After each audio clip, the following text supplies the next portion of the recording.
Blessed day mga ka-59 and happy Valentine's Day po sa ating lahat. So yung topic po natin ngayon is about po dun sa isang officer kasi may concern din po sa akin na from plain guard naging security officer and naging plain guard uli. So parang na-demote. So bakit nangyayari yon? Ano yung dahilan? So may mga reason. So una, tingnan muna natin sa sarili natin. Talaga bagang handa na tayo bilang security officer? Kasi minsan po na ibigay lang sa atin yan, not to the point na talagang handa na tayo. Kasi may mga pagkakataon din po na baka hindi lang natin sinasabi ano po na for the meantime lang kasi wala silang makuhang security officer. So sa sarili natin, kung alam natin kayang-kaya na natin, dapat talaga nandun tayo sa larangan ng pagiging security officer. Tingnan po natin yun. Kasi sabi nga, sino bang nakakaalam or who knows yourself rather than you? Kilala natin yung sarili natin. Kung talaga bang handang-handa na tayo, kaya natin yung pressure, kaya natin mag-handle ng mga tao, paano natin mapatakbo yung safety and security kung saan tayo naka-assign. So yun po, kung alam naman natin sa sarili natin, kayang-kaya na natin, lalo kung dyan na tayo nagsimula sa plain guard, tapos umangat tayo bilang officer, handa na talaga. Ano po, kung kaalam na natin po yun so dapat dyan ka na po talaga. Ngayon, ano yung mga reason kung bakit nangyayari? Una, syempre yung sarili po, sabi ko na, kung kilala mo, alam mo, okay, pasok po tayo dyan. Pangalawa po is yung willingness. Minsan kasi baka mamaya gusto rin niya na maging guard na, yan. May mga ganun po kasi, may mga ibang officer na ayoko mag-officer, plain guard na lang ako. Though security officer yung license niya. May mga ganun po kasi na ayoko mag-security officer, ayoko ng pressure. Dito na, masaya na ako. So willingness, walang problema po doon. We have to respect for that. Ano po? Kaya lang, syempre, parang wala kang growth pag ganyan. Kailangan po kasi bilang isang tao, not only to become an officer, kailangan aim high. Kasi andyan ka na sa field na yan eh. Dapat talaga humakbang ka na pataas. Hindi po pwedeng naandyan ka palagi. Kasi minsan ang iba ini-encourage na, pinopromote na. Siya mismo yung hindi nagpo-promote sa sarili. Parang wala siyang tiwala sa sarili.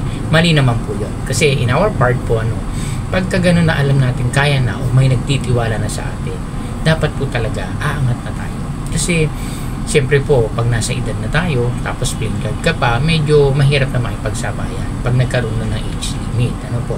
Kasi pag officer ka na, at marunong mag-handle ng tao, so hanggang magretiro ka, officer ka. Kasi hindi rin biro.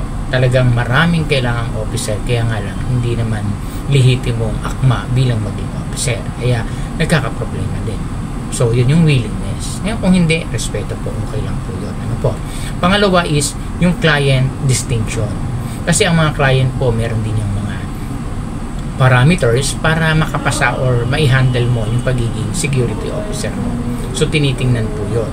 Hindi lang bilang ISO license, siyempre may mga interview yan, may mga ano po yan, may mga chine-check sila, lalo sa reporting, kung akma na ba. Diba? Kung talaga namang sa client, hindi tayo nakapasa bilang officer, siyempre ang agency mag-a-adjust po yan. Susunod po tayo doon sa client. Ano po? Ngayon, kung pumasa, di mas maganda po. Pangatlo po is yung be competitive. Kung kaya mo na ba talaga makipagsabayan. Kasi kailangan po kasi pag officer ka, napakadami pong any eventualities na pwedeng mangyari sa area. Kailangan naka-advance po lagi ang security officer. Hindi po pwede na pag may problema, doon ka lang mag-start. Dapat po hinahanap yung problema. Dapat tinuturo natin sa mga guard natin paano natin i-handle. Kasi hindi lang naman ikaw officer ang gagawa niyan eh. Siyempre, ito yung mga allies mo yan, yung mga security personnel po natin, na sila yung magagawa ng mga pamamaraan o ng mga implementation ng rules. So, ikaw yung nag-guide. So, dapat ang officer meron siyang system. May sistema siyang sinusundan or binuo doon sa kanyang detachment. Kasi hindi naman po lahat ng detachment pare-parehas yung konsepto kung paano mo gawin. So, depende po yan sa detachment. Kaya doon ka gagawa ng sistema paano mo ma-handle yung area na to. Kasi kung pag-aaralan mo lang, wala ka pa dun sa area, hindi mo magagawa yun. Kailangan na andun ka. Since naandyan ka na as an officer, gumawa ka ng sistema mo. So, be competitive. Kailangan lagi kang handa. Yun yung kailangan mo para magtagal din bilang officer dun sa detachment. Okay? So next po is yung ito pa, siyempre ito yung hindi talaga may iwasan.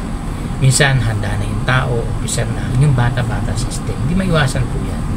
Real talk po tayo. Maraming ganyan sa mga ibang agency na kung may bata si ganito, ito yung gawing officer natin, nakakainuman ko yan eh. Hindi mo maiiwasan po yan. Di po ba? Kailangan dapat tinitingnan nila yung credibility. Credible ba maging officer yan kahit bata-bata system yan, o tao mo yan, o kakilala mo yan, o kumpanya mo yan. Tingnan natin kasi minsan nasisirang agency dahil sa ganyan eh. Diba? So credible, bakit hindi? Yan, isa pa po yan. Kaya nagkakaroon. Ngayon, yung nagko-concern po sa akin about dun sa ang tagal niya ng naging plain guard, naging officer, hindi binalik ulit sa pagiging guard.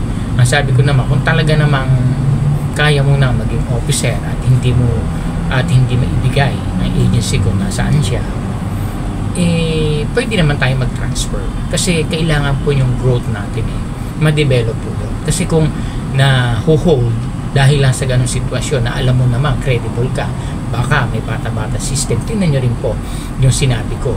Pag pasok kayo doon na talagang you are credible to become an officer, na talagang kaya mo mag-handle, nagdangan nga lamang parang may hindi nagbibigay sa iyo ng opportunity dahil nga, yun nga, may bata-bata system, lipat na lang po tayo ng ibang agency. Kasi para ma-cultivate sa sarili natin na paano lumago bilang as an officer. Kasi sayang po masuubos yung panahon mo dyan na dapat may opportunity ka na maging officer, nawawala dahil sa ganyang sistema.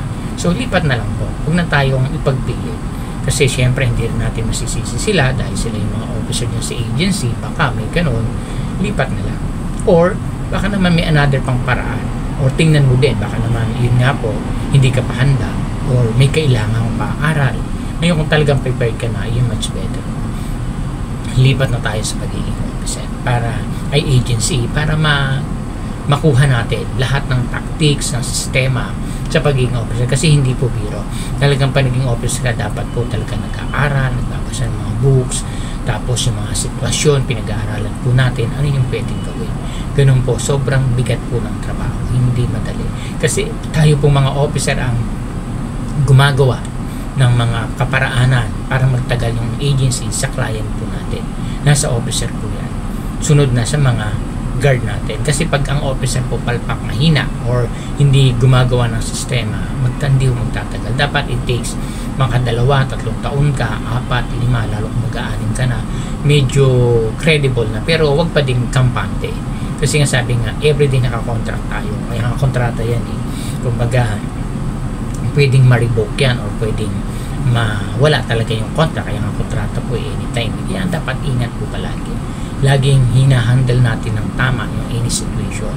Palagi tayong naka-focus sa mga bagay na pwedeng mangyari na dapat maiwasan na natin na maging problema pa. So yun po, wala naman po masama kung lilipat tayo ng agency. Kung talagang hindi ka nag-grow dyan, sir, lipat na lang po.